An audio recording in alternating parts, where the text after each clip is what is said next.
Meanwhile, the plan for annexations is but one of many that opposition lawmakers are criticizing.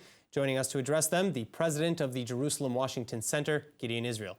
Gideon, thanks for being with us. Now, first, with 35 new ministers, soon to be 36, government bloat is still among the top concerns against the new unity. And speaking today to the media, opposition leader Yair Lapid again called out how we now have 3 times the normal number of ministers. So what was the benefit of dividing certain important ministries into smaller offices rather than creating new positions or just enforcing the original limited number?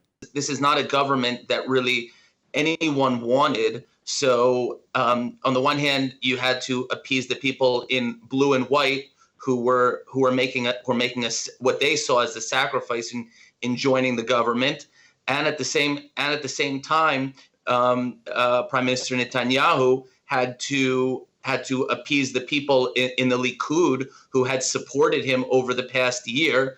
And just the reality in Israel is that being a minister is much more prestigious than being a member of Knesset, and therefore a lot of members of Knesset wanted a seat around the table of the government, and therefore one of the only ways to do that and to appease everyone and to bring as many people as possible into the government was to break up ministries and sort of create new ministries and create new jobs that would allow everyone to be happy and to sit around the table. But is the same true for ministries that, really have very little power or no power that we really even understand? Because there are some ministries that were just made up and whose jobs we don't yet even know.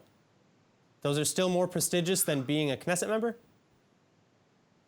Well, I think there's 2 kinds of new types of ministries that were made.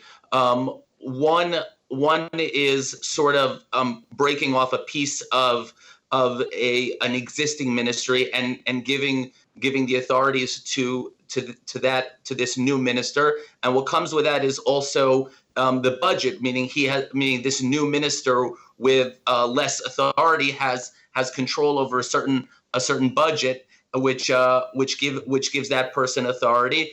And then there were other things. Specifically, there was a ministry made up that will be the liaison between the government and the Knesset.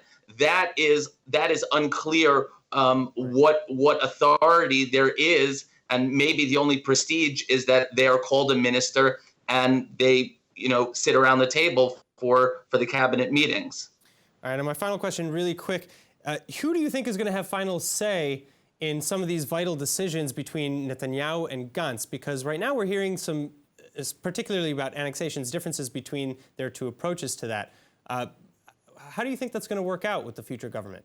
The first thing is that in the platform of the Blue and White Party, they talk about disengagement from the Palestinians, but holding on to the settlement blocks, the Jordan Valley, and United Jerusalem. What Netanyahu is talking about is applying sovereignty to all those places, plus all the settlements, even that are outside of what's called the major settlement blocks. However, in the agreement that was signed between Blue and White and between Likud, Netanyahu is obligated to bring this issue to the cabinet, have a discussion, meet with Gantz, ask for his advice. But at the end of the day, according to the agreement, there does not have to be agreement between Blue and White and Likud on this issue, as long as it's done after July 1st and with the agreement of the Americans.